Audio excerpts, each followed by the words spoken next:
Bueno, la anterior clase, ya a manera de introducción, hablábamos algo sobre lo que es el tema de los derechos de la niñez y adolescencia.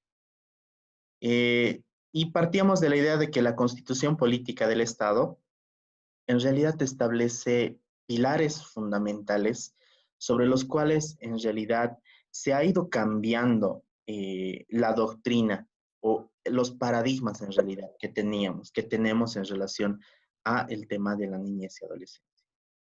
Cuando hablamos de paradigmas, en realidad hablamos de la forma en la que se percibe en un determinado momento, en una determinada línea de tiempo, algo en particular. Esta forma de ver, esta forma de entender tal vez el tema de los derechos de la niñez y adolescencia, viene de la mano de la evolución en realidad de los derechos humanos. Veíamos la anterior clase que la Revolución Francesa en realidad ha sido un detonante para el desarrollo de los derechos civiles y de los derechos políticos, y a partir de esa problemática, en realidad, ya empiezan a surgir otras problemáticas y dentro de la óptica de los diferentes estados que ya se empiezan a constituir, de las constituciones políticas del estado, se empieza a hablar de los derechos fundamentales. En Latinoamérica siempre tomamos en cuenta, en realidad, la constitución política de los estados mexicanos como un referente que en el tiempo ha logrado también de la misma forma desarrollar a través de sus diferentes procesos constitucionales una gama de derechos y un reconocimiento en realidad de esta gama de derechos a no solamente los derechos civiles y políticos, sino que ha ido ampliando en el transcurso del tiempo y tomamos como referencia esta constitución política del Estado, pues presenta de cierta forma un modelo garantista, ¿no? De lo que son los derechos humanos. Nuestra constitución política del Estado, como sabemos, ha pasado por muchas reformas constitucionales y cada una de esas reformas constitucionales en realidad ha representado un avance, las modificaciones o el reconocimiento de ciertos derechos, ya sean estos individuales o políticos. Con el advenimiento de la Constitución Política del Estado en el año 2009, se acentúa más el hecho de la necesidad de ya haber insertado dentro de nuestro ordenamiento jurídico supremo, dentro de nuestro contrato social con el Estado, una gama amplia de derechos humanos. Es decir, integramos a nuestra Constitución Política del Estado una carta extensa de lo que son los derechos fundamentales que empezamos a desarrollar de forma legislativa. En ese sentido es de que se promulga la ley 548, el Código Niño, Niña, Adolescente, se promulga el Código de las Familias, ya con la óptica de tomar en cuenta las recomendaciones que en algún momento la Convención Internacional de los Derechos del Niño ha insertado en el ordenamiento jurídico por la vía de los tratados internacionales.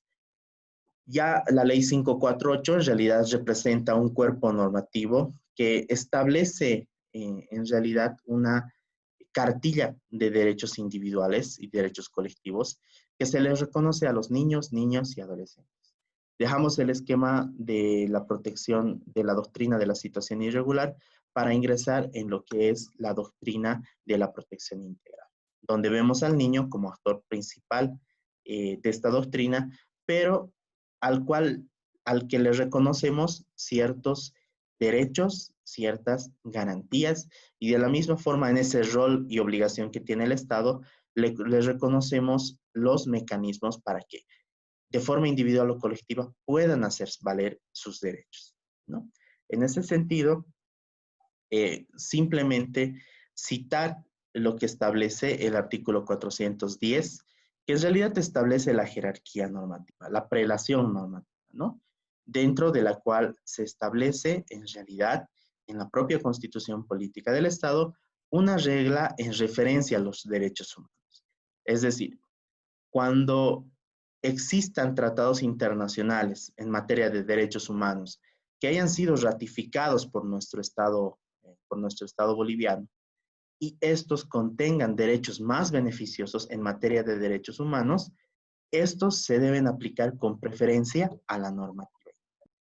Pasa algo con el bloque de constitucionalidad, es decir, aquellas normas, aquel conjunto de preceptos que, si bien no está escrito en la Constitución Política del Estado ni en la normativa interna, va a aplicar de forma preferente. ¿Por qué? Porque al tratarse de derechos humanos, la Constitución Política del Estado los ha integrado mediante el bloque de constitucionalidad.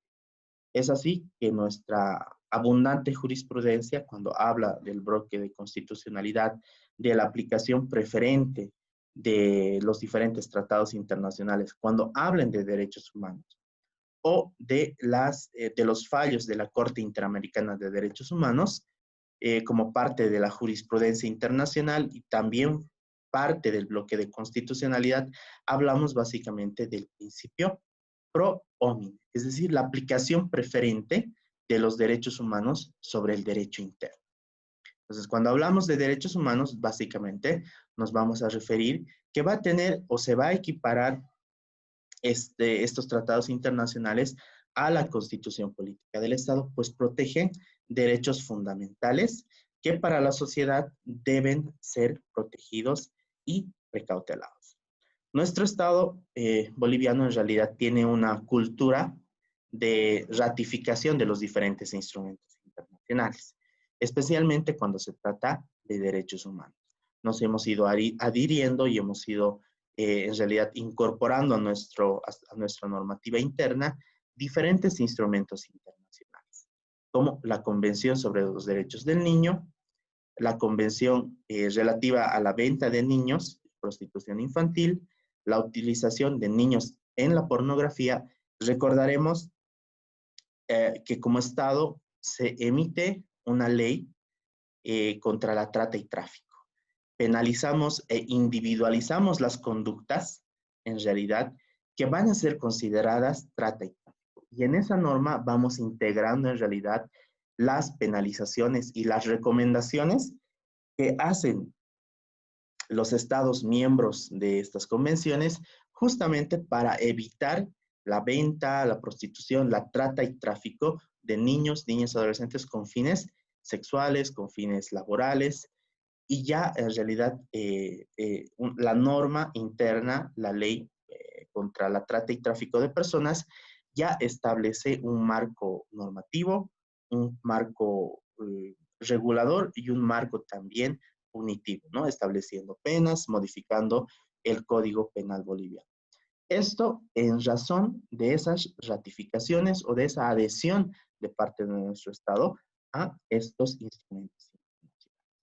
De la misma forma, integramos dentro de nuestro ordenamiento jurídico interno, a través de los tratados internacionales, el protocolo facultativo de la Convención sobre la eliminación de toda forma de violencia y discriminación contra la mujer. Recordemos que la Ley 045 y la Ley 348 son un fiel reflejo de este protocolo facultativo, en el cual el Estado debe prevenir y erradicar cualquier forma de violencia. Nosotros hemos ido un paso más adelante al incorporar dentro de nuestra Constitución Política del Estado un derecho para las mujeres de que deban vivir una vida libre de violencia. A partir de eso se promulga estos dos cuerpos normativos, la Ley 045 contra toda forma de discriminación y la Ley 348, que en realidad es un mecanismo legal para garantizar a las mujeres una vida libre de violencia. Pero no hemos parado ahí. Como Estado, de la misma forma se ha ido avanzando en lo que se refiere a un sistema de abreviación procesal penal, que tiene dos connotaciones. Por una parte, garantizar a las víctimas un proceso corto y efectivo. Y por otra parte, garantizar también al imputado el sometimiento pleno y garantista al proceso penal. La Ley 1173 en realidad va a agilizar los procesos, bueno, al menos en teoría, que existen en materia de niñez, cuando hablemos de temas de maltrato y en temas de violencia de género, ¿no? El tema de la ley 348. Obviamente que existen otras materias también, las cuales han sido alcanzadas por la ley 1173. Hay modificaciones que se han insertado en esta ley, pero en realidad el espíritu de la norma es ayudar a la sensación y al acceso a una justicia pronta y oportuna. Entonces, todas estas leyes en realidad pasan por un proceso de socialización, pasan por un proceso de análisis. Ya dentro de los proyectos de ley se establece como base normativa, en realidad, las recomendaciones y las diferentes convenciones o los diferentes protocolos que existen o a los cuales nosotros nos vamos adhiriendo o vamos incorporando a nuestra normativa interna. Entonces, dentro del derecho internacional, en realidad tenemos esa cultura sana de ir ratificando y adhiriéndonos a los convenios internacionales, ¿no? De la misma forma, el convenio 169 de la OIT sobre el tema de los pueblos indígenas, en realidad marca de la misma forma un hito histórico en lo que se refiere al reconocimiento de los pueblos originarios, campesinos y los pueblos indígenas, ¿no? En el entendido de que se les da el derecho a la autodeterminación y de la misma forma a garantizar las formas del autogobierno. Y es este convenio el cual de cierta forma abre la puerta para que el Estado boliviano de cierta forma empiece a cuestionarse también qué es lo que pasa con los niños, niñas y adolescentes que están en poblaciones indígenas. A partir de este convenio, en realidad se garantiza a los pueblos originarios campesinos el acceso a una justicia adecuada a sus usos y costumbres. Recordaremos que como tarea pendiente de este convenio se ha promulgado y se ha socializado una ley de deslinde jurisdiccional.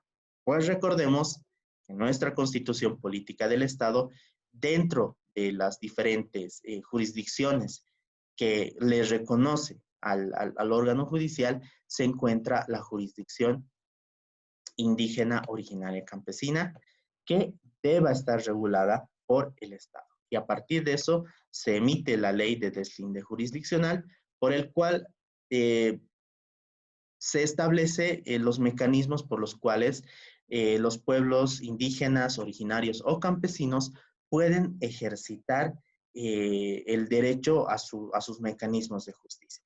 Sin embargo, la ley de deslinde jurisdiccional ha sido un tema pendiente con los pueblos indígenas, con los pueblos originarios campesinos, en el entendido de que no se ha establecido de forma tal los mecanismos de financiamiento, no se han establecido los mecanismos de acción que deban tomar, se han quedado en la fase de socialización, de integración al derecho y de positivización en realidad, ¿no?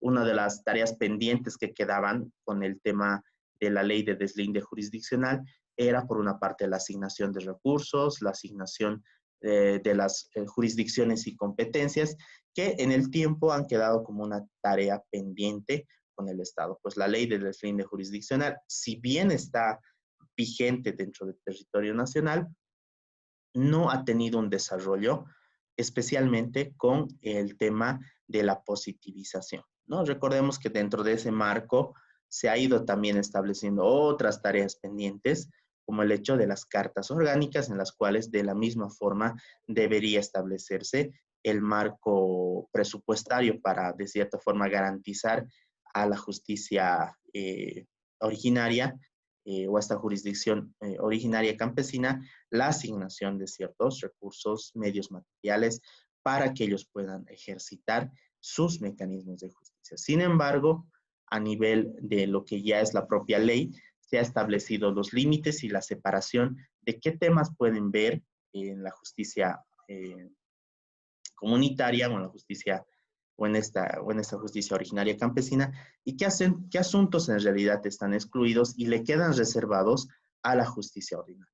Tema pendiente porque el hecho de que el convenio 169 establece la obligación y el deber del Estado de garantizar el acceso a la justicia a los pueblos indígenas, originarios, campesinos, de la misma forma estableciendo que en el tema de niños, niñas y adolescentes se debe prestar especial atención porque se consideran grupos de vulnerabilidad. Aún más vulnerables por el hecho de pertenecer a estas comunidades. Entonces, son asuntos que han ido quedando pendientes, pero que nacen en realidad de esta cultura que tenemos de ir aprobando y ratificando los instrumentos internacionales. Obviamente que en un tiempo, como Estado, hemos ido de la misma forma sancionando o abandonando en realidad algunos instrumentos internacionales, especialmente en materia de inversiones, ¿no? Recordarán que, bueno, en la última década que ha pasado hemos tenido bastantes conflictos internacionales y la mayoría de los conflictos internacionales por inversiones hemos ido perdiendo como Estado, ¿no? Caso Kiborax y otros casos similares dan cuenta que como Estado no hemos podido afrontar de forma eficiente esos procesos, obviamente que ha sido a razón de ciertos incumplimientos contractuales. Casos como la de Aguas del Tunari en realidad dan cuenta que como Estado hemos ido pagando grandes y enormes cantidades de dinero por fallos internacionales que están vinculados al CIADI, al Centro Internacional de Arreglo de Diferencias y Controversias por el tema de inversiones, que es un mecanismo de resolución de conflictos propio del Banco Mundial, al cual hemos ingresado, ¿no? Condicionados por algunos créditos internacionales y de inversión que con los diferentes procesos de nacionalización se han visto perjudicados y hemos sido demandados como Estado. Entonces, ese tipo de convenios los hemos ido renunciando, los hemos ido vetando de nuestro ordenamiento jurídico, pero sin embargo cualquier tratado internacional, cualquier convenio al cual ya nos hayamos suscrito, a partir del momento de que nosotros como Estado dejemos de cumplir ese tipo de convenios o en todo caso lo quitemos de nuestro ordenamiento jurídico, existen plazos todavía en los cuales estos convenios internacionales se quedan vigentes, ¿no? Entonces, pero para darles un panorama general, cuando hablamos de las leyes que están vigentes en nuestro país, básicamente hablamos de que son fruto del cumplimiento de los tratados internacionales, son fruto del convenio, de las obligaciones que asumimos como Estado. Algo que ha venido como una innovación en realidad en este tiempo ha sido las normas, y ustedes han debido ver, y ahora les voy a ejemplificar, han sido las normas GPDR. Es decir, dentro de la Unión Europea, dentro del Congreso y el Parlamento de la Unión Europea, se aprueba el año 2013 un reglamento general para la protección de datos personales, que son básicamente las normas GPDR. Dentro de la Unión Europea, y esto está relacionado con el tema de la forma en la que manejamos habitualmente las bases de datos, la información, que las diferentes instituciones, portales web manejan de forma a veces indiscriminada. Dentro de la Unión Europea se regula el manejo, el archivo de las bases de datos, especialmente cuando se trata de información sensible. Y recordaremos que en realidad a partir de marzo del 2019, fecha en realidad en la cual vencía un plazo legal, la mayoría de los portales web han empezado a mandar o bien correos electrónicos o al momento del ingreso de cualquier persona al portal web, les sale un mensaje, ¿no? Les sale un mensaje señalando de que el sitio web utiliza ciertas cookies, ¿no? O utiliza o va a utilizar o va a recopilar cierta información. Incluso cuando descargamos una aplicación, y han debido ver cuando descargan una aplicación y la instalan, el primer mensaje que te sale es en relación a las autorizaciones que tú estás brindando para que la aplicación recopile datos de tus contactos, de tu correo electrónico, de preferencias, que tenga acceso a los mensajes de texto y se les va autorizando en realidad a las aplicaciones a que tengan acceso al dispositivo celular. Y esto está en relación a la forma en la que funcionan las redes sociales. Y vamos a hablar ahora algo de las normas de convivencia porque tienen relación con la forma y los mecanismos de protección a los niños, niñas, adolescentes. Entonces, entras a un portal web y te sale un mensaje estableciendo que en realidad le estás dando la autorización al portal a que mediante los cookies, en realidad, eh, puedan ellos tener acceso a cierta información de tu dispositivo. Es por eso que habitualmente cuando estamos navegando en la web y estamos buscando, por ponerles un ejemplo, ¿no? Estamos buscando tortas y nos empieza a salir automáticamente publicidad de tortas, ¿no? Ya sea si buscamos en Google, en Facebook, en Instagram y en otras redes sociales, te empieza a salir publicación. Y esto está relacionado en realidad con la forma en la cual se monetiza o se convierte en dinero el tema de la publicidad, con la forma en la que estas redes sociales en realidad recaudan dinero. ¿Qué es lo que dice el reglamento GPDR? Para todo esto, para recopilar información, para generar bases de datos, para generar perfiles, porque Google tiene un perfil de cada uno de las personas que van buscando, ¿no? Tiene un perfil de preferencias. Entonces funciona en realidad como un mecanismo para que Google en realidad siempre sepa en qué lugar estás, cuáles son tus preferencias, cuál es tu evolución de compras, cuál es tu comportamiento.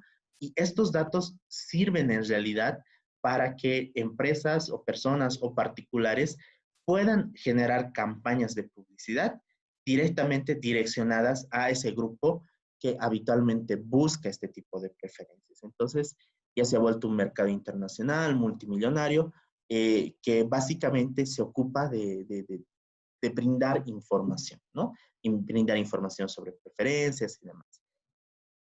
El reglamento de la Unión Europea básicamente regula este comportamiento y dice que todos los países miembros de la Unión Europea deben tener o deben adquirir el consentimiento expreso de las personas para que se creen estas bases de datos. Antes del reglamento, lo que se hacía básicamente, y aquí en Bolivia ocurre, es de que se comercializaban esos datos en el mercado, ¿no? Se comercializaban bases de datos de correos electrónicos, bases de datos de teléfonos celulares, bases de datos de perfiles de personas, de empresas y demás. Lo que ha generado una suerte de una intromisión en la vida privada de las personas a nivel del mundo digital. Lo que ocurre en el tiempo, y obviamente que en el marco de la regulación va avanzando en base a la dinámica del comportamiento de las personas. Ya estamos en el tema de las redes sociales, hemos ido regulando, y obviamente por una parte trae beneficios, pero por otra parte va a traer perjuicios. El hecho de que tú como consumidor en realidad del Internet no sepas que Google, Facebook, Instagram en realidad funcionan con algoritmos que a ellos les permite saber cuáles son tus preferencias, qué páginas visitas con frecuencia, cuáles son tus preferencias de compras, sería desconocer en realidad lo que está pasando en la realidad. Obviamente que tal vez casi nadie en realidad agarra los contratos de privacidad o los contratos o los términos de uso de las diferentes plataformas y las revisa. Pero si nos damos a la tarea de revisar, vamos a encontrar una cláusula que básicamente te dice qué es lo que están haciendo ellos con tu información, ¿no? Todas las plataformas en realidad tienen plataformas secundarias. Google tiene el Google Analytics, Facebook tiene el Facebook Analytics y Instagram también tiene sus herramientas de análisis de datos. Funcionan como una base de datos mundial en realidad de preferencias. A partir de eso se sacan tendencias, se sacan tendencias de intereses, tendencias de compras, se sabe si un producto es bueno para el mercado o no es bueno para el mercado. Ya funcionan como herramientas de mercadotecnia. La Unión Europea señala que todo esto debe estar regulado, que cada uno de los países miembros de la Unión Europea debe regular el acceso, el almacenaje y en particular las autorizaciones que cada portal, que cada empresa debe tener, incluidos en esos Facebook, incluidas Google, incluidas todas las plataformas. Una innovación de este reglamento básicamente habla de los datos transfronterizos. Y es por eso que la mayoría, cuando les hablamos de estas normas GPDR, te dicen, pero nosotros no pertenecemos a la Unión Europea.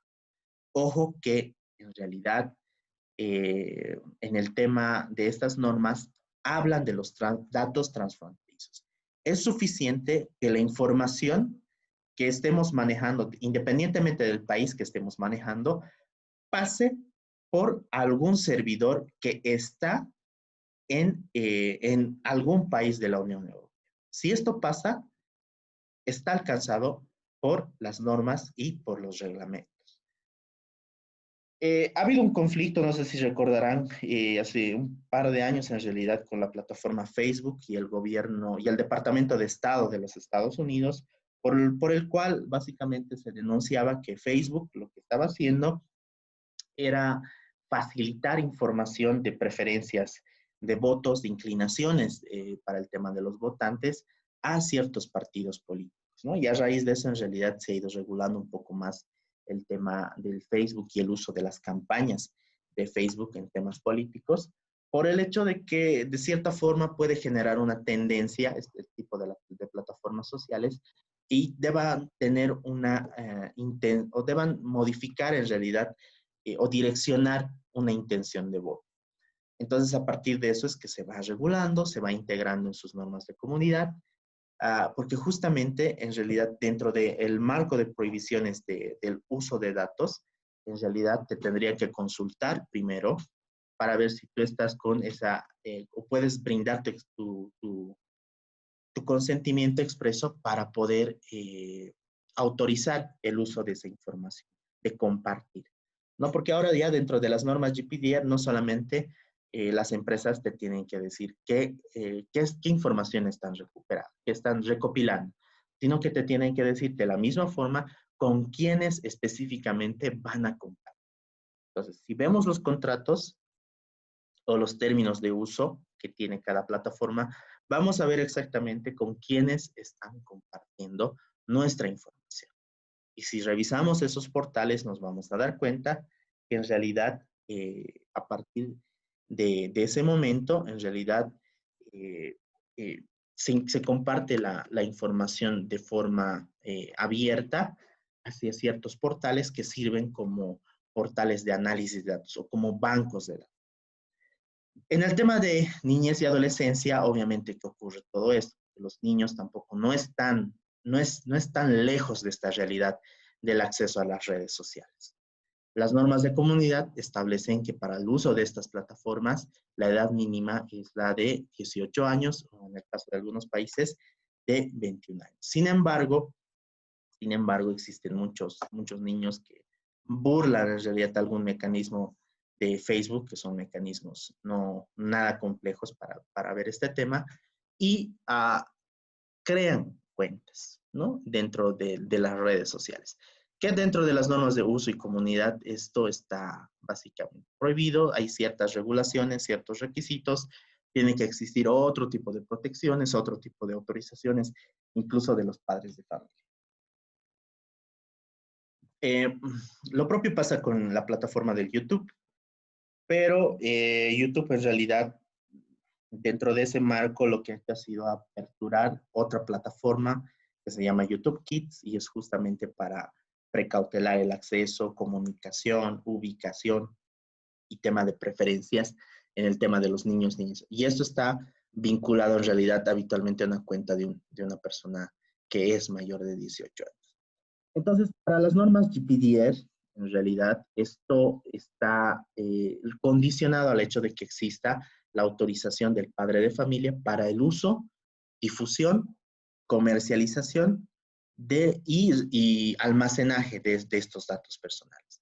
Es decir, en Internet no deberíamos tener datos particulares o datos que nos permitan en realidad poder ubicar a un niño, a una niña o a un adolescente. Eso está prohibido dentro de las normas de comunidad. Ninguna página, portal web puede contener este tipo de información sensible. No, los portales web no pueden guardar este tipo de información. Por el hecho de que se trata de proteger los datos personales del niño, niña, adolescente y no, y lo que se trata de precautelar es justamente el hecho de minimizar en realidad los riesgos del uso de este tipo de herramientas, ¿no? Estas normas transfronterizas en realidad ya han entrado en vigencia, se ha empezado a sancionar a empresas como Facebook, se ha empezado a sancionar a empresas como TikTok, como Instagram, y en realidad cada empresa debe crear un reglamento de protección de datos personales y debe conseguir en general el acceso y la autorización de los padres de familia para poder utilizar esta información en relación a fotografías, datos de teléfono, correos electrónicos. En nuestro país, como trabajamos con diferentes instituciones internacionales, en realidad, este tipo de normas GPDR de la misma forma han ido ingresando. Instituciones como Visión Mundial, instituciones como Save the Children, instituciones como Compasión Internacional, en realidad han ido ingresando de la misma forma en esta dinámica de ir protegiendo, precautelando y lo esencial, ir teniendo la autorización de los padres de familia, porque son instituciones que trabajan con mecanismo de patrocinio, es decir, para que una persona del extranjero pueda dar una cantidad de dinero, obviamente que tienen que mostrarle la fotografía, tienen que dar datos del niño, tienen que darle, no sé, el contexto cultural, económico, social en el que vive el niño para que esta persona pueda en realidad convertirse en un patrocinador, en un donante de este niño o de esta niña o de este adolescente para que puedan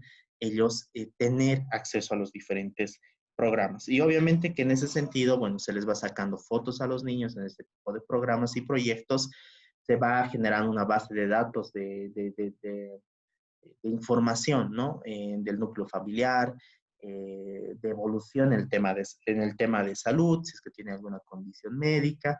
Y esto ha generado en realidad que como Estado, y especialmente en estas instituciones que manejan este tipo de datos, se vayan suscribiendo autorizaciones expresas e informando a los papás en realidad qué es lo que pasa con la información, ¿no?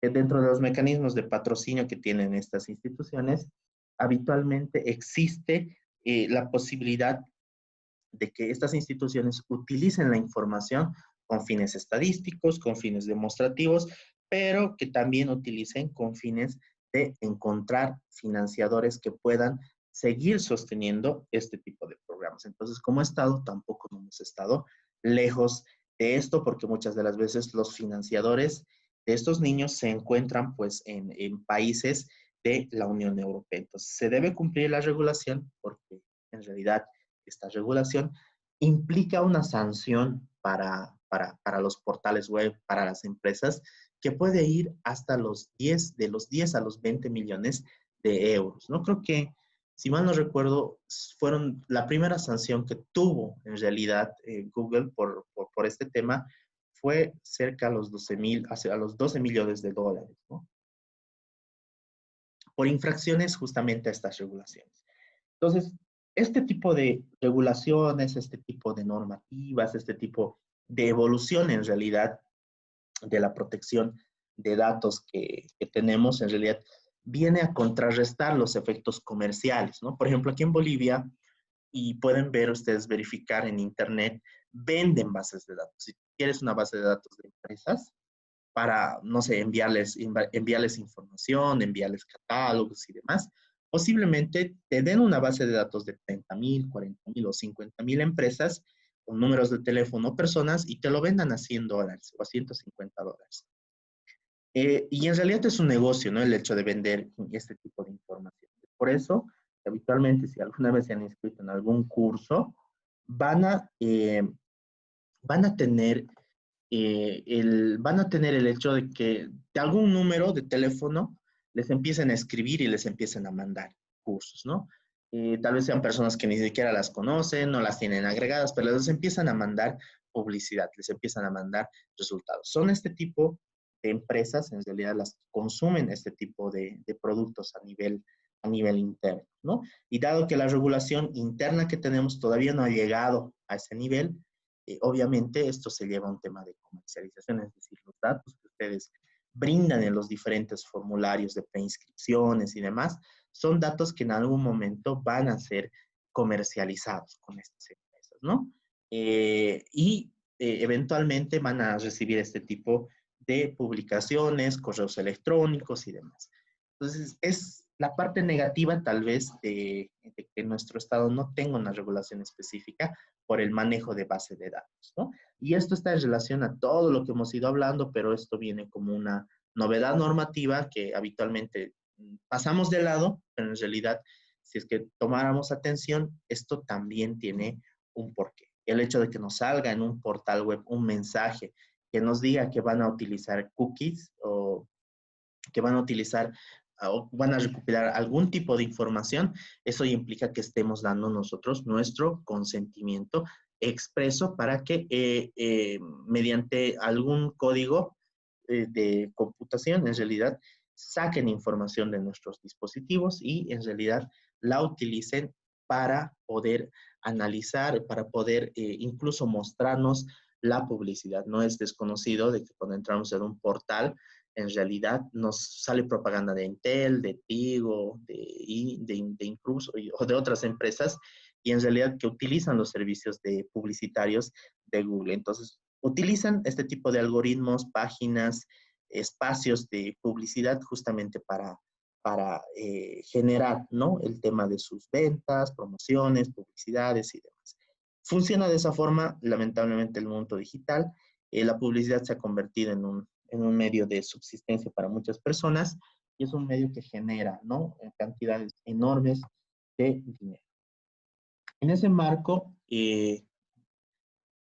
como Estado, nosotros un poco, de cierta forma, también adelantando ese tema, cambiando en realidad el comportamiento de las personas, hemos ido insertando en nuestra propia legislación interna algunas recomendaciones de estos convenios y tratados internacionales, entre los cuales vamos a ver de que todos estos postulados, en realidad, los mecanismos de prevención contra violencia, los mecanismos y las medidas de protección que el Estado debe asumir para garantizar a esos niños, niñas, adolescentes el hecho de un desarrollo integral, van a estar en la Ley 548. Entonces, la Ley 548 básicamente va a ser un reflejo de los tratados internacionales que tenemos.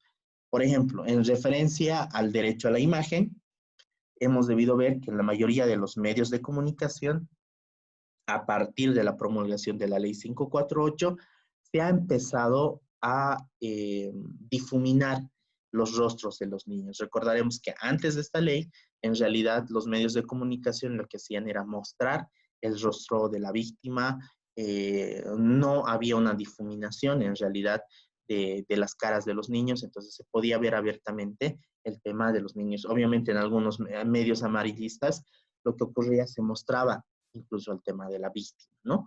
Entonces, a partir de la Ley 548 se establece una responsabilidad de los medios de comunicación para difuminar en realidad los rostros de los niños y para pedir la autorización a los padres de familia, si es el caso, del uso de las imágenes que se tengan, ¿no?, en los diferentes archivos. Entonces, son aspectos que han venido de la propia Ley 548, de ese principio de reserva y de protección a la imagen, que ya viene siendo en realidad parte de esos cambios o parte de la doctrina de la protección integral, ¿no? Uno de los cambios de la misma forma significativos que hemos tenido con la Constitución Política del Estado y una respuesta en realidad hacia una problemática social ha sido el derecho a la identidad y el derecho a la afiliación respecto a los progenitores. Recordemos que el artículo 65 de la Constitución Política del Estado establece básicamente que es deber de los padres de familia garantizar por una parte el derecho a la afiliación de los niños menores de 18 años. Y esta afiliación la pueden realizar de forma bajo presunción, ¿no?, de certidumbre, lo que implica que una madre de familia o un padre de familia puede ir a un registro civil y con la simple indicación de quién es el papá o la mamá, puede registrar a ese niño o a ese niño, a esa niña o incluso a ese adolescente, siempre y cuando sea menor de 18 años. Entonces, se ha cambiado el panorama por el que antes, en realidad, de la Constitución Política del Estado, se establecía que debía existir un proceso de reconocimiento de paternidad, es decir, un proceso ordinario de reconocimiento de paternidad que se debía ventilar a nivel de los diferentes juzgados, ¿no? Entonces, se ha invertido el entendimiento de la forma en la que se debe reconocer eh, la identidad como un derecho humano que le corresponde a ese niño o a esa niña, y por la cual en realidad no podríamos poner a la madre a demostrar en realidad quién es el papá, sino que sea el papá quien en realidad desvirtúe la paternidad. Y esto lo hemos sacado como una innovación no propia de Bolivia, sino como algo que ha venido de la legislación mexicana, en la cual de la misma forma es viable registrar mediante una filiación por indicación al progenitor con la finalidad de demandarle o exigirle la asistencia familiar. Entonces, de cierta forma, se establece eh, tal vez una recompensa social hacia a la sociedad de el hecho de garantizar a los que estos procesos en realidad, ya sean procesos administrativos, ya sean procesos judiciales, y en realidad sea el progenitor o la progenitora quienes deban desvirtuar la afirmación de que es o no es el padre. Entonces la discusión ya no va por el hecho de que la mamá sea la que tenga que demostrar, sino que el papá o el progenitor deba ser quien deba desvirtuar en realidad la paternidad. Entonces ha sido algo que de la misma forma ha garantizado el derecho a la identidad de los niños, niñas y adolescentes hasta los 18 años. De la misma forma, la ley 548 establece una lista, una gama de derechos que está dentro de lo que es la propia ley 548, que establece básicamente una gama de derechos que se le reconoce a ese niño, niño, adolescente. En primer lugar, el derecho a la vida. Es decir, todo niño, niño, adolescente tiene derecho a la vida, es decir, que comprende a vivir en condiciones que de cierta forma garanticen una existencia digna. Veíamos que en realidad dentro de lo que es las instituciones como el tema de la guarda, el tema de las condiciones materiales sí son importantes, pero no van a ser definitivas. No se penaliza a la mamá, a la progenitora que no tiene condiciones suficientes económicamente hablando, con quitarle a los niños, ¿no? Si el papá tiene mejores condiciones económicas, no va a ser el factor determinante que va a definir el tema de la guarda. Son muchos factores que intervienen, pero los factores que realmente van a determinar, y más adelante vamos a hablar de aquello, básicamente va a ser el tema del principio de progresividad de derechos, es decir, el niño debe ser escuchado, ¿no? Si el niño dice en algún momento que quiere quedarse con su mamá y existen condiciones mínimas para que ese niño o esa niña esté al cuidado de su madre, ese tema no va a cambiar, ¿no? Pues muchas de las veces cuando vemos el tema de guardas, dice el papá, bueno, yo tengo mejores condiciones, mi ex esposa no trabaja, no tiene ingresos suficientes, pero de ninguna forma se penaliza el hecho de que no tenga ingresos económicos con el hecho de quitarle el tema de la guarda a la mamá, ¿no? Pero sin embargo, existe el derecho de ese niño de tener condiciones mínimas que mínimamente le garanticen una existencia digna. Sin embargo, queda como una tarea del Estado el hecho de garantizar a través de la implementación de políticas públicas, es decir, asignación de recursos, para que se aseguren esas condiciones para su nacimiento, desarrollo integral y, y mediante el cual en realidad se han ido implementando por parte del Estado, ¿no? El Seguro Universal de Salud, el Seguro Universal Materno-Infantil, que ahora ya se ha fusionado con el FUS, que básicamente garantizan a la madre progenitora el hecho de tener acceso al servicio de seguridad social, ¿no? A los servicios médicos, e incluso en realidad para el tema de su nutrición se ha establecido un subsidio para aquellas mujeres que no se encuentran en situación de trabajo y no puedan tener el subsidio familiar, pero que puedan tener una cantidad de paquetes alimenticios en realidad para que durante la etapa del embarazo puedan estar con condiciones, ¿no? Para tener un niño.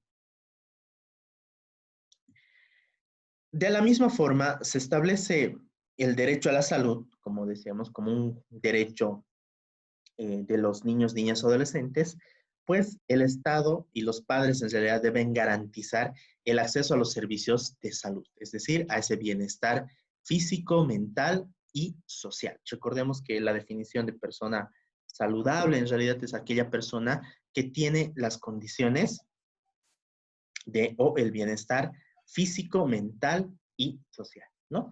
Entonces, cuando hablamos del acceso a la salud o del derecho a la salud, hablamos de los sistemas que el Estado debe proveer, ya sean estos privados o llamados seguros, o el seguro social a corto plazo, que corresponde a todas las personas que están en relación de dependencia, o ya sea el sistema universal de salud, que es un sistema estatal por el cual de cierta forma se garantiza el acceso a los servicios de salud. Y esto ya es responsabilidad de los padres de familia. Si el papá está trabajando y tiene el seguro de salud y la mamá no está trabajando, se puede solicitar como medida de protección el hecho de que se le obliga al papá a afiliar al hijo o a la hija. Son aspectos que se van a ir viendo ya como medidas provisionales, se van a ir viendo como medidas de protección hacia los niños. Entonces, cuando habitualmente se reclama en el tema de asistencia familiar el tema del acceso a la seguridad social, se puede solicitar al juez de familia que ordene y obligue en realidad al progenitor a realizar la afiliación del hijo. Entonces el juez va a conminar al padre de familia para que pueda realizar y facilitar el proceso de afiliación, ¿no? Entonces, siempre y cuando obviamente el papá tenga acceso al sistema de seguridad social a corto plazo. En el sistema de seguridad público, el Sistema Universal de Salud, bueno, y es un procedimiento más sencillo, ¿no? Les hacen un registro y con eso ya, en realidad, de acuerdo al tema de la zona, ya se les da la atención. Otro de los derechos que son fundamentales de la misma forma va a ser el derecho a la salud sexual y reproductiva que se garantiza, no solamente que se garantiza en realidad por una parte a las mujeres gestantes, pero se garantiza de la misma forma a los adolescentes. Pues estos en realidad deben tener acceso a la información adecuada en referencia a la salud sexual y reproductiva. Los derechos sexuales y reproductivos en realidad forman parte de los mecanismos de protección para evitar embarazos en la adolescencia, ¿no? Ya los sistemas educativos, ya los sistemas de seguridad social a corto, a largo plazo deben tener de cierta forma sus programas de salud sexual y reproductiva. En el colegio, de la misma forma, este tema se va viendo a partir de que los adolescentes entran a los periodos de pubertad, entran dentro de esos periodos en los cuales, de cierta forma, el tema de la educación sexual se convierte en algo importante para su vida personal, ¿no? Entonces, los programas de salud, el Ministerio de Salud emite diferentes programas, proyectos, trabajan con los colegios, de cierta forma garantizando el acceso a la información que sea adecuada en relación a la salud sexual y reproductiva, ¿no? Entonces son temas que ya le corresponden en realidad al Ministerio de Salud y al Ministerio de Educación en particular por el hecho de que esos niños y esos adolescentes, perdón, deben tener la información que sea necesaria en relación a estos derechos reproductivos.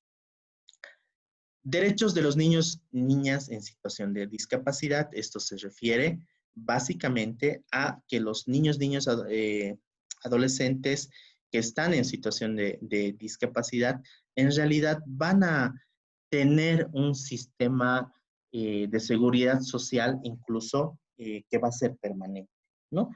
Ya la seguridad social a corto plazo establece dentro de sus mecanismos el hecho de que cuando se trate de una discapacidad, obviamente el servicio y la atención deba ser permanente, incluso cuando se cese al padre de familia, porque se entiende en realidad que existe una preferencia, si vale el término, para el acceso al servicio de salud, especialmente cuando se trata de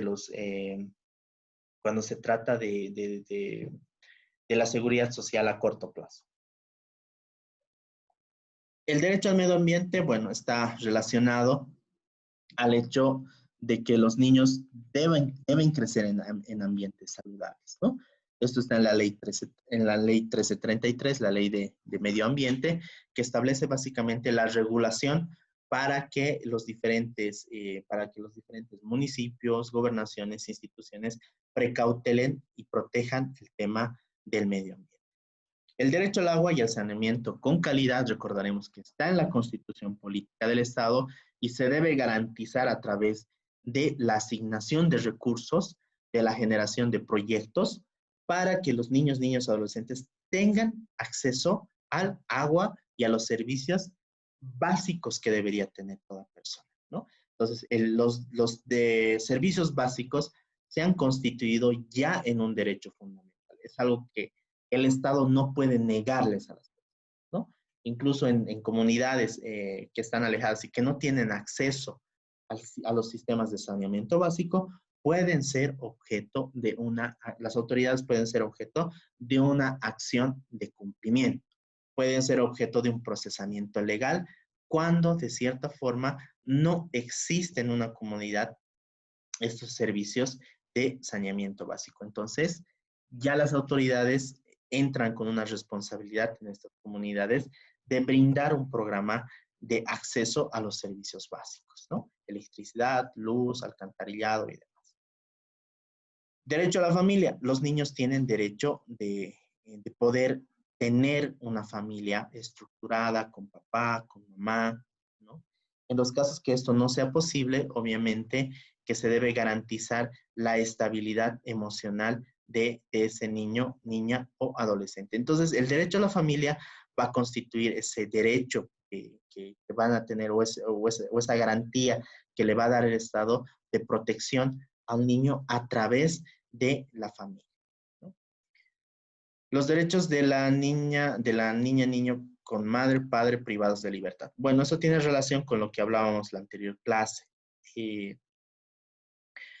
En relación con este tema, ya los programas, en realidad ya la ley 1173 ha dinamizado este tema, ¿no? Si es que ambos papás están privados de libertad, ya sean en condición de imputados, ya sean en condición de condenados, y siempre y cuando tengan un hijo adolescente o menor de 18 años, pueden solicitar algún beneficio adicional, ya sea a nivel de su proceso o a nivel de la ejecución penal, para poder, de cierta forma, reintegrarse a su familia. Ya sea el papá o la mamá va a tener este derecho. En realidad, con la ley 1173 y otras disposiciones, se ha tratado de eliminar a los niños en situación de cárcel, ¿no? Se ha tratado de eliminar esta problemática social. Obviamente que en algunos departamentos todavía existe esta problemática en algunos centros penitenciarios. Vamos a ver todavía niños que están con la mamá o están con el papá dentro de la cárcel. Pero eso no significa que ellos estén privados de su libertad, sino que simplemente no existe otra persona, otro familiar fuera del recinto carcelario que pueda hacerse cargo de ese niño y de esa niña. Y en realidad no es objeto de que la penalización por esta situación de la misma forma sea la institucionalización, sea derivarlos a un centro de acogida.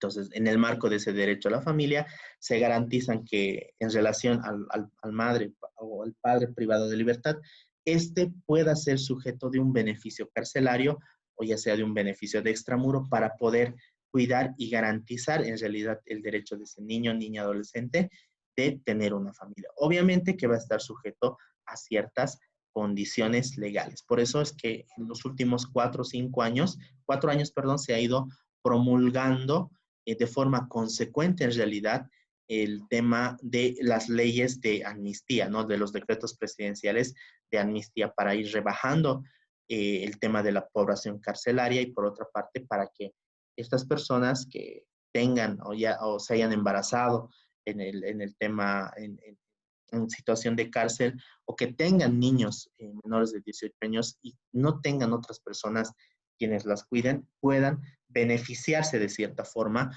con ya sea una salida alternativa, ya sea un beneficio de extramuro u otro beneficio ya en ejecución penal que les permita garantizar a ese niño el derecho a la familia. El derecho a la nacionalidad, identidad y filiación, que básicamente garantiza que los niños de padres bolivianos puedan registrarse dentro del territorio nacional o puedan tener la nacionalidad boliviana. Esto se hace de dos formas. Hasta los 12 años se registra el nacimiento en el consulado o en la embajada boliviana del país en el cual ha nacido el niño o la niña. De los 12 años para adelante, ese tema ya le va a corresponder en realidad al servicio de registro cívico, al servicio de registro civil. Ya el registro se realiza de forma administrativa cuando no hay conflictos, cuando se tiene toda la documentación, o de forma judicial cuando se ha producido algún problema. Es decir, tenemos esa costumbre, en realidad, de a veces aceptar malos consejos, ¿no?, de las personas. Y en la mayoría de estos casos, con el tema de la doble nacionalidad, lo más sencillo para las personas es de que, bueno, por decirle, un niño nace en la Argentina, lo traen aquí a Bolivia y tramitan el certificado de nacimiento como si hubiera nacido en territorio nacional. Entonces se produce una suerte de que tienes la nacionalidad argentina, pero tienes también la nacionalidad boliviana, pero por nacimiento. Entonces, tu certificado de nacimiento, uno dice que has nacido en Buenos Aires y el otro dice que has nacido en Cochabamba. Entonces, cuando se quiere registrar y regularizar en realidad la situación legal, vas a tener que hay una partida vigente, que esa partida contiene datos falsos, pero si se quiere regularizar el tema, necesariamente se debe anular la partida de nacimiento de territorio nacional, ¿no? ¿Por qué?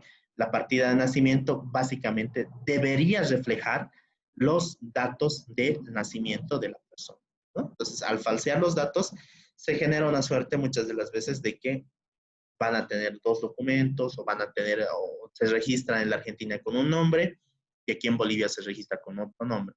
Se registra en la Argentina con los apellidos paterno y materno y aquí en Bolivia solamente los registran con el apellido materno. Entonces, ese tipo de problemas es frecuente en este tema de la doble nacionalidad. Cuando ocurre esto, existen dos situaciones. Si es que no hay partida en Bolivia de nacimiento, procede el registro de forma directa y el CERECI va a emitir una resolución reconociendo la nacionalidad del ciudadano que ha nacido en el exterior, ¿no? De padres bolivianos. En el segundo caso, se va primero cancelar la partida de nacimiento y después se va a hacer la inscripción de 12 a 18 años. Esto se lo puede hacer de la misma forma en consulado o en embajada del país en el cual ha nacido el niño. Y es frecuente en realidad con el tema de los extranjeros que tengan esos problemas, ¿no? De que se ha registrado una partida en la Argentina y se ha vuelto a registrar aquí en Bolivia otra partida con otro nombre, con otros apellidos, pero en el mismo día de nacimiento. El derecho a la educación en realidad implica básicamente que todos los niños y adolescentes en edad escolar deberían estar bajo un sistema o deberían tener acceso al sistema educativo. Los papás, los padres, tutores o guardadores no pueden restringir el acceso a la educación. Ya sea las comunidades, ya sea las diferentes personas que estén dentro de la temática deben garantizar el acceso a la educación. Si hay una denuncia ante la Defensoría de la Niñez de que un niño no está asistiendo regularmente al colegio, es obligación de la Defensoría de la Niñez primero atender la denuncia y si es el caso evidente, solicitar al juez de niñez y adolescencia que se pueda obligar al padre de familia a que lo lleve al colegio mediante una medida de protección, ¿no? Entonces, son aspectos que están vinculados al hecho de que en Bolivia se ha establecido el hecho de que no debe existir analfabetismo, de que el Estado debe garantizar el acceso universal a la educación de los niños, niñas y adolescentes. Cuando existe una lesión a esto, interviene la Defensoría de la Niñez, interviene eh, el, eh, el Juzgado de Niñez y Adolescencia a través de las medidas de protección. Entonces se garantiza el derecho, por una parte, y también va a ser un deber de ese niño, niña, adolescente, el estar dentro del sistema de educación regular. El derecho a opinar, participar o pedir básicamente constituyen un mecanismo para que los niños, niños, adolescentes, ya sea mediante sus tutores o de forma directa, puedan solicitar ante cualquier autoridad, puedan hacer peticiones, puedan hacer solicitudes, y estas solicitudes necesariamente deban ser oídas. En Defensoría de la Niñez habitualmente lo que ocurre es que van los niños a hacer la denuncia de forma directa. Y es aceptable el hecho de que el niño vaya y haga la denuncia, ¿no? Por el tema del caso de una agresión, de maltrato y demás. Entonces, el personal de defensoría simplemente con el tema de la denuncia lo va a escuchar al niño, y obviamente que para procesar legalmente ya la denuncia va a llamar al papá, va a llamar a la mamá o al tutor para informarle, o en todo caso para convocarle para ver qué es lo que está ocurriendo dentro del entorno del niño. Entonces, antes era, antes de, en realidad de que se les reconozcan estos derechos a los niños, en realidad ellos necesariamente debían tener la anuencia de los padres de familia. Eso en el ámbito de lo que era la doctrina de la situación irregular, donde les decían básicamente al niño: tú no puedes denunciar, tiene que venir tu papá y hacer la denuncia. Entonces había una sensación de injusticia. Pero ahora, en realidad, por ley, se garantiza que los niños tienen ese derecho a opinar, a participar y a pedir. El derecho a la opinión es importante. Hasta en el colegio, en realidad, tienen sus organizaciones, eh, las cuales en realidad van a, de cierta forma, participar de los procesos disciplinarios cuando estos existan, pero también van a garantizar el hecho de que en un determinado colegio no exista excesos, ¿no? Si por una parte vamos a tener al profesor que básicamente no se agarra con algún estudiante, y esto es habitualmente lo que ocurre, ¿no? Se agarra con un estudiante, no le hace valer las notas, lo empieza a acosar al niño, y bueno, y empieza a sacar el niño malas notas, no está lo suficientemente motivado, y ocurre el hecho de que por algún motivo se aplaza el adolescente, que me ha tocado ver casos similares. Y habitualmente cuando hablamos con el profesor en este tipo de casos debería poner en conocimiento de su instancia técnica, que es una comisión técnica pedagógica que cada colegio debe tener para tratar estos casos, ¿no? Entonces, el primer bimestre o trimestre ahora que tenga problemas el adolescente, se debe primero llamar al padre de familia para informarle. Y segundo, establecer por qué ese niño tiene un bajo rendimiento. Si es por algún tema pedagógico y demás, se lo deriva, si es el caso, al gabinete psicológico, o en el caso se debe hacer la adaptación curricular. Es deber del profesor en realidad realizar las adaptaciones curriculares que correspondan para mejorar el proceso de aprendizaje de ese niño, niña o adolescente. Si no se tiene esos documentos, entonces poco o nada se puede justificar el hecho de que tenga bajo desempeño escolar. Es deber de los profesores. Lamentable, algunos profesores no cumplen con esta normativa, y obviamente si es que estos tipos de temas no se han tratado en la Comisión Técnica Pedagógica de los colegios, obviamente va a implicar de que existe un tema de abuso, autoritarismo, o en el caso y en la eventualidad de que ha existido un incumplimiento de deberes por parte del profesor, ¿no? Entonces, muy importante el hecho de que estas organizaciones estudiantiles en realidad también forman parte de esta problemática, en el cual si es que un niño no puede estudiar, ya sea por falta de medios materiales y demás, los profesores de alguna forma intervienen dentro del proceso educativo, ¿no? En un colegio, en una escuela, no podría un profesor obligar al niño a presentar cierto tipo de trabajos si es que ese niño no tiene las condiciones económicas para poder solventar ese tipo de trabajos. Entonces, se va al tema de la realidad social y obviamente las adaptaciones curriculares básicamente van a estar orientadas a que no existan excesos en ese tema. Para terminar esta parte de los derechos, vamos a mencionar que el derecho a la imagen dentro de esta nueva prospección de normativas que se tienen, básicamente implica el hecho de que protejamos el tema de los datos, las imágenes de los niños y los protejamos. Las normas de comunidad en general, ya sea de cualquier red social, establecen que si es que existe algún contenido que sea violento, que vulnere las normas de la comunidad, que sea racista, discriminatorio, que incite al odio o que de cierta forma sea por temas de acoso, deba ser sacado inmediatamente de la red. Lo que nos lleva al tema de publicar fotografías, ¿no es verdad?, en Internet, publicar fotografías que sean ofensivas, que tengan temas violentos y demás. Es sujeto a el hecho de que sean bajadas de la red, ¿no?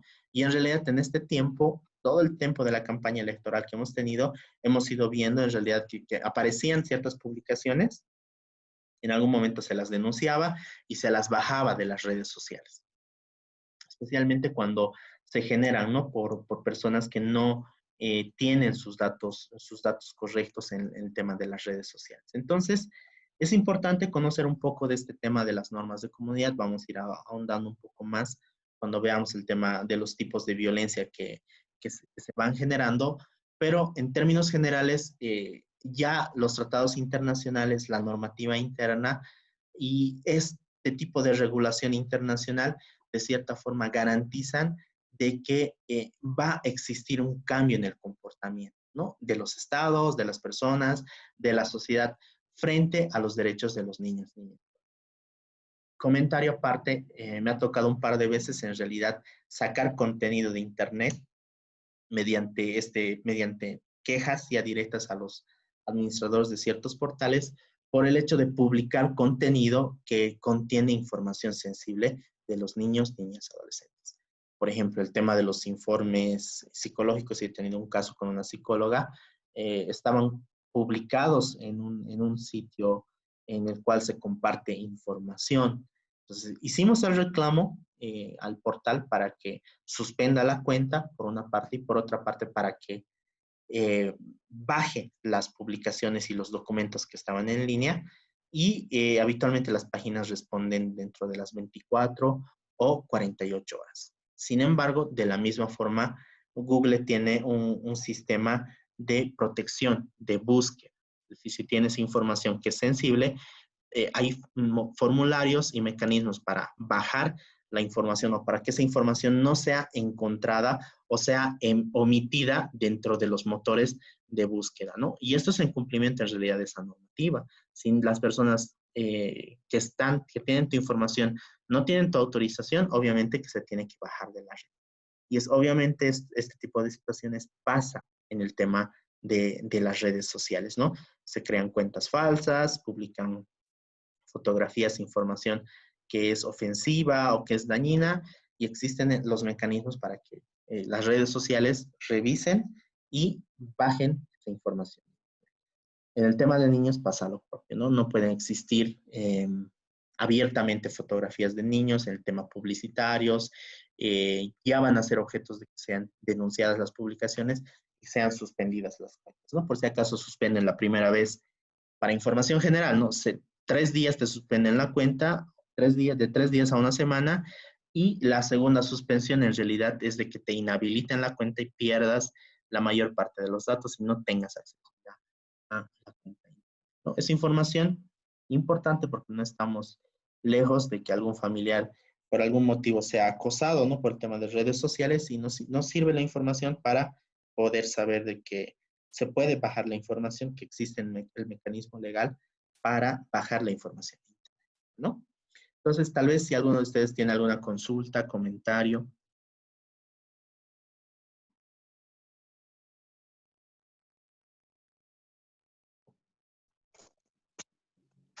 Doctor, buen día. Bueno, Me hice una consultita. Cuando hablaba del tema de la doble identidad que pueden tener, ya sea de un lado al otro lado, por ejemplo, pero si tienen la misma identidad y cobran, por ejemplo, aquí en Bolivia tienen un pago de bono por discapacidad, ¿no? ujú, En la Argentina lo mismo. Pero como él, por ejemplo, es boliviano, ya se fue a vivir a Argentina, ha sacado el documento también de la Argentina. Entonces ellos vienen cada fin de año y cobran, digamos, este bono, tanto aquí como allá. ¿Estarían cometiendo un delito o cómo podrían ser sancionados, por ejemplo, estas personas? Porque en realidad yo he estado observando que son muchos años que han ido haciendo estas cosas, pero veo que tampoco no hay una ente que controle o que sancione en este caso. Bueno, recordaremos que en realidad con el tema de la ley 223, la ley general de las personas con discapacidad, se ha establecido de cierta forma un mecanismo a nivel municipal en realidad y la competencia ya es municipal del hecho de que les den un determinado bono. Entiendo que es mensual, no es anual, pero sí en algunos casos he escuchado que algunos municipios lo dan de forma anual. El tema de los dobles cobros, en realidad, debería estar regulado y en realidad delegado a la autoridad de pensiones y seguros, que no es lo que ocurre, ¿no? En los municipios. Se lleva a través del Ministerio de Trabajo por diferentes situaciones, porque ellos llevan un registro de estas personas, y por otra parte se lleva a nivel de los municipios. Ya es deber, en realidad, de los municipios establecer los mecanismos de efectivización de este tipo de beneficios. Por ejemplo, con el tema de la renta dignidad ocurría lo mismo, ¿no? La persona tenía el carnet de identidad y tenía el RUN, ¿no? El Registro Único Nacional, que es, bueno, un tipo de carnet que hemos tenido en algún momento en algún momento determinado. Entonces cobraban, ¿no? Muchos adultos mayores cobraban, o sea, cobraban la renta dignidad con una identidad y cobraban ese mismo beneficio en otro lado, pero con otro documento. Lo que ha hecho la autoridad de pensiones ha sido de biometrizar en realidad. Ha sacado un registro biométrico por el cual ha establecido en realidad la forma de evitar este tipo de fraudes, ¿no? Porque al final es es un mecanismo de fraude que a veces utiliza. Existen otros mecanismos de fraude que en realidad se han ido frenando de la misma forma por el tema del registro biométrico. Es decir, personas que han fallecido, pero por el tema de la renta no han dejado de cobrar. Y lo que hacían era, en el tema, especialmente en el tema de las rentas del Senacir, era de que llevaban a una abuelita, si va a ser el término, parecida a la entidad financiera y cobraban en realidad, o pedían que en realidad el cobro se les haga a domicilio. No, pero la persona y la adulta mayor ya tenía otra identidad, era otra persona, y en realidad la titular ya había fallecido. Lo que es, no se registra el certificado de defunción. Son mecanismos de fraude que han ido utilizando las personas, ¿no? Es decir, si buscaban una abuelita parecida y le hacían sacar incluso el tema del carnet de identidad y utilizaban este tema. Pero para eso se ha utilizado el registro biométrico y en realidad la periodicidad de hacer los cobros mensuales, necesariamente mensuales. Con el tema de las rentas ocurría lo mismo, ¿no? Se jubilaban en la Argentina y se jubilaban de la misma forma por algún tema en Bolivia.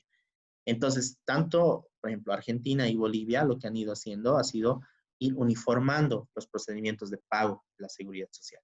Si no te permiten, cada cierto tiempo tienes que ir a personarte en la Argentina ante el ANSES y en Bolivia ante la, la AFP, ¿no? Que te corresponda para hacer el registro de vivencia, ¿no? Que es un registro biométrico. Ahí haces figurar tus huellas digitales y todo. Y eso es para evitar en realidad este tipo de fraudes.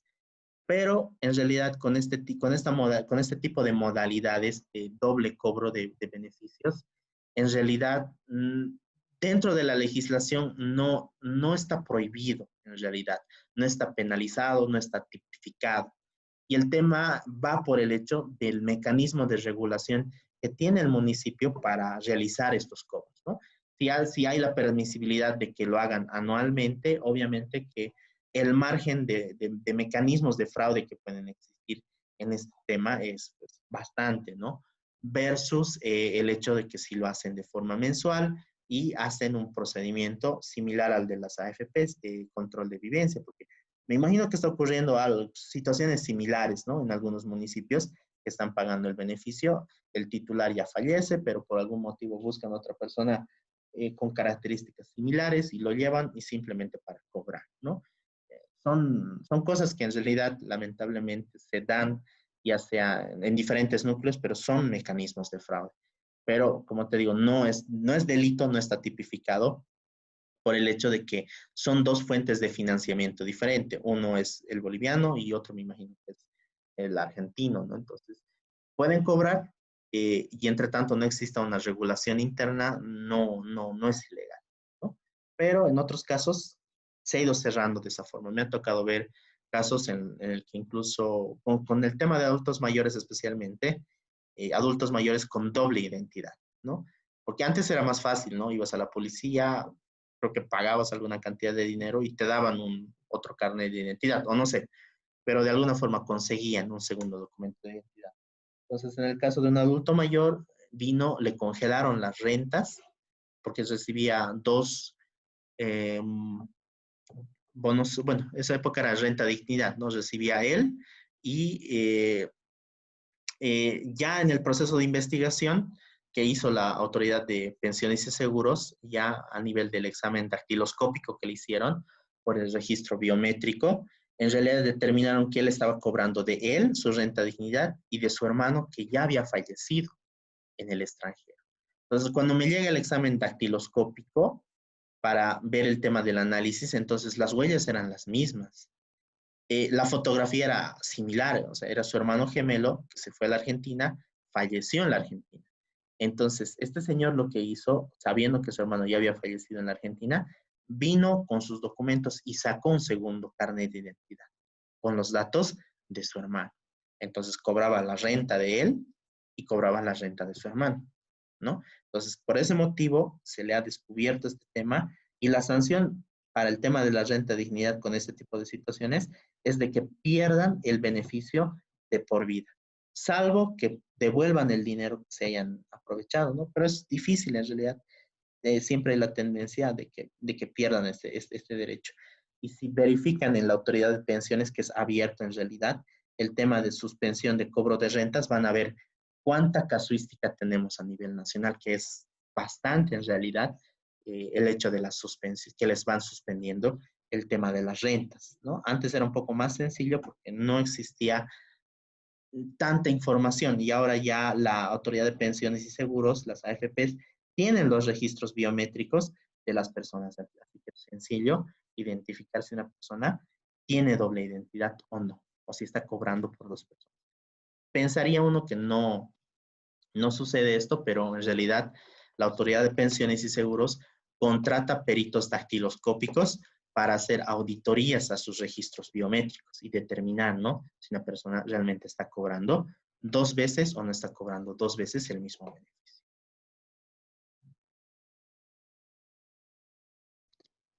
Doctor. Sí. Sí, doctor, lo que sí quería solicitarle es, el miércoles tenemos el examen, esta próxima semana. Entonces, saber el material que vamos a disponer y del que vamos a ser evaluadas, ¿no? Ok. Hoy día me voy a quedar para ver el tema de los temas. Quedamos si mal no recuerdo, quedamos en el matrimonio, ¿no? A ver, déjenme ver. Aquí lo tengo. Dimos el primer parcial hasta El matrimonio, doctor. Exactamente, hasta el matrimonio, ¿no? La segunda parte del matrimonio y unión libre, desde ahí era el segundo semestre. Parcial, Ok. perdón. Estaríamos dando en realidad de los siguientes temas. A ver, los voy a abrir. Estaríamos viendo el tema de los efectos patrimoniales del matrimonio, la desvinculación conyugal que hemos ido viendo.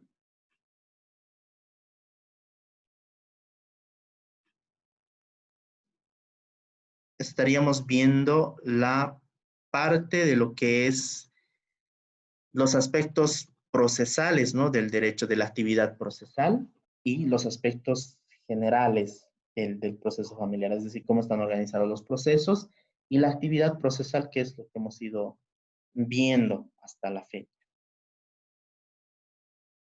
Bueno, en realidad estaríamos viendo hasta la tipología de los procesos familiares.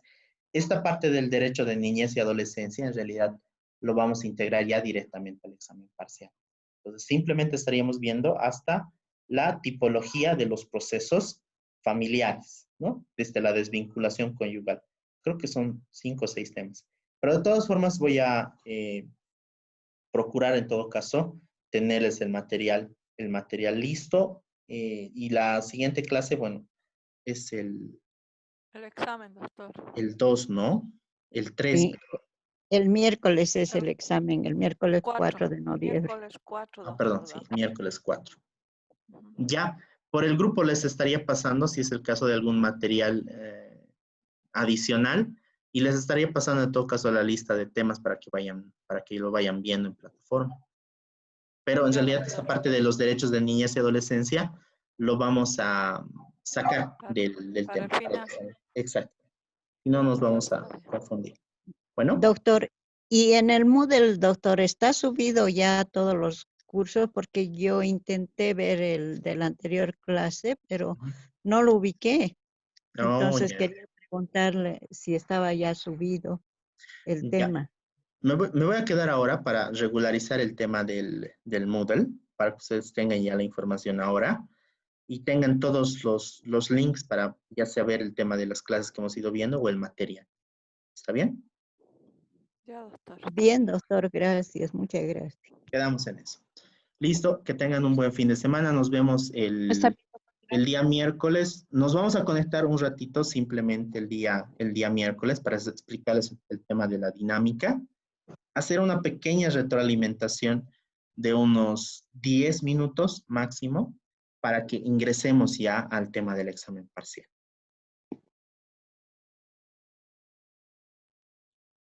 Bien, Está doctor. bien, doctor, gracias. Muchas Ok. gracias. Quedamos en eso. Gracias, doctor. Hasta luego. Hasta luego.